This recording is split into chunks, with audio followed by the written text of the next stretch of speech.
Oi pessoal, tudo bem? Aqui é a Priscila do Filha do Soberano.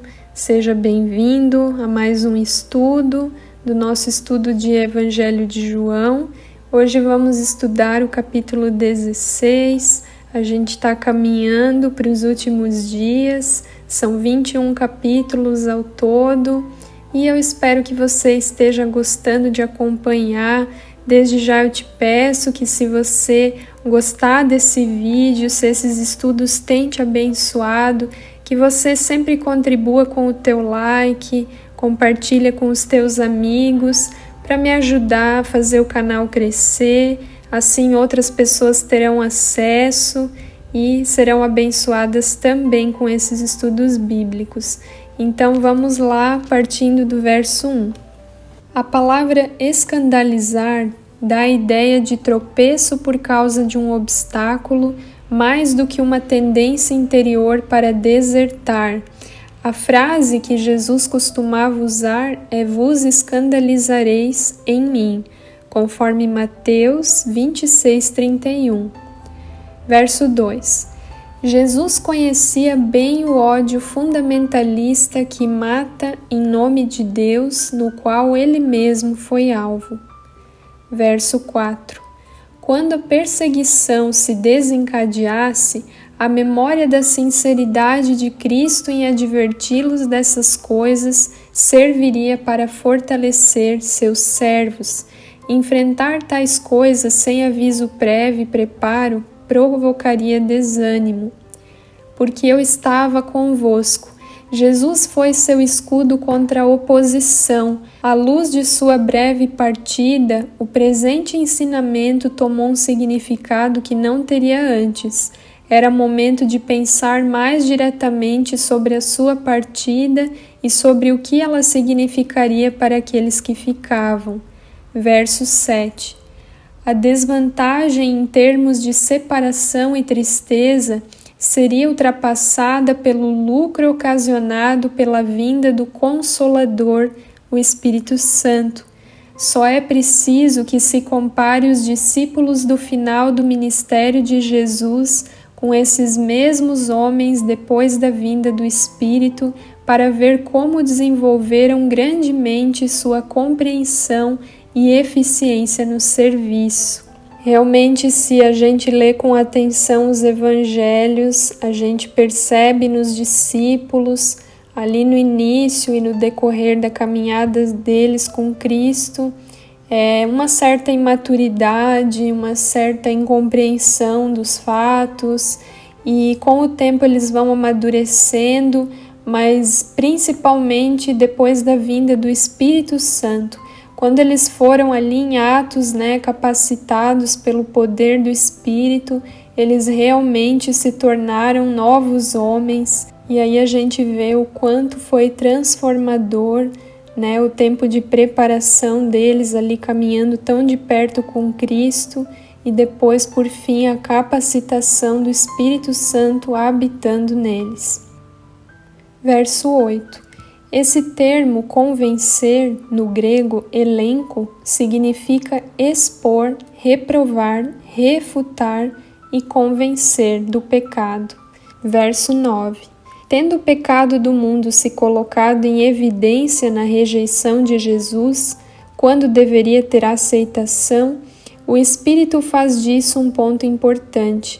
Na sua cegueira, os homens chamaram Jesus de pecador, quando o próprio pecado deles levava-os a condená-lo à morte. Verso 10.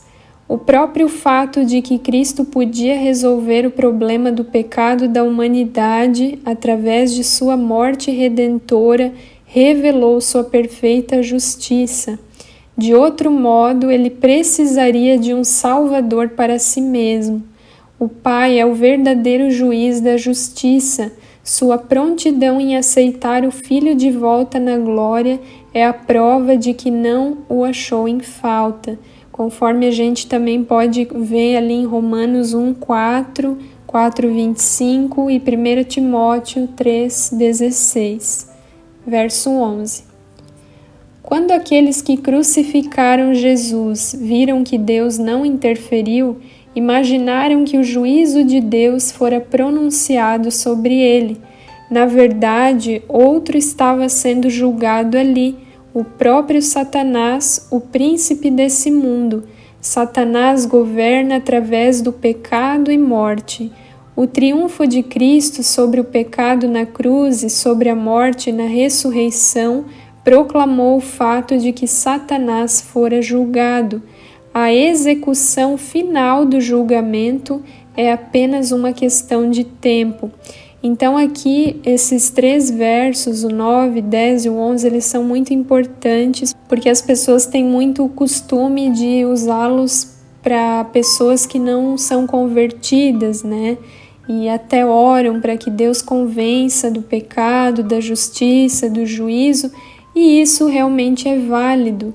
Mas o sentido principal aqui do texto bíblico é colocar que o maior pecado é não receber a Cristo como Filho de Deus, como Messias, e aí a gente vê isso no verso 9, né, que foi frisada essa rejeição de Jesus por parte do próprio povo judeu. No verso 10, que fala sobre a justiça, então o Espírito Santo convenceria o homem de que Jesus, ele é justo e ele não teve pecado enquanto ele andou aqui na terra, e foi justamente por isso que ele pôde morrer por nós e foi aceito no céu pelo Pai depois de ter ressuscitado, porque ele é justo. E no verso 11 fala do juízo, que é sobre Satanás, né? Quando Jesus ele foi crucificado e morreu ali na cruz, na verdade, Satanás estava sendo julgado. Satanás hoje ele ainda está reinando aqui no mundo, mas um dia ele vai ser julgado eternamente no lago de fogo. Isso fala em Apocalipse, e é só uma questão de tempo mesmo. Jesus ele teve total vitória sobre o pecado e sobre a morte na cruz. Glória a Deus. Verso 13. A comunicação dessas coisas podia ser seguramente adiada até que viesse o Espírito da Verdade, que é um professor tão eficiente quanto o próprio Senhor. E glória a Deus porque a gente tem esse professor, esse mestre maravilhoso habitando dentro da gente, né? E é Ele que nos ensina, é Ele que nos mostra todas as coisas. É Ele que inclusive traz clareza e entendimento sobre a própria palavra de Deus. Não há professor melhor e maior nesse mundo, né? Mais sábio, mais inteligente do que Ele. Verso 20. Em uma atitude paternal de quem prepara crianças para um remédio dolorido, Jesus revela a verdade. Vai doer. Quando Jesus fosse para a cruz, iria doer e realmente doeu nos discípulos. Verso 21. Jesus fez uma analogia com a vida humana, mostrando como a alegria suplanta a tristeza. As dores do parto de uma mulher produzem tristeza, mas ela se esquece das dores na alegria do nascimento. Pode haver significação no fato de se dizer que um homem nasceu e não uma criança. Cristo, na ressurreição, como o primeiro a renascer dos mortos, une a si o novo homem, que é a sua igreja, a qual ele comunica a sua vida ressurreta. Verso 33. Para a proteção deles, ele providenciou a sua paz, da qual precisariam quando enfrentassem as aflições que lhes estavam reservadas no mundo.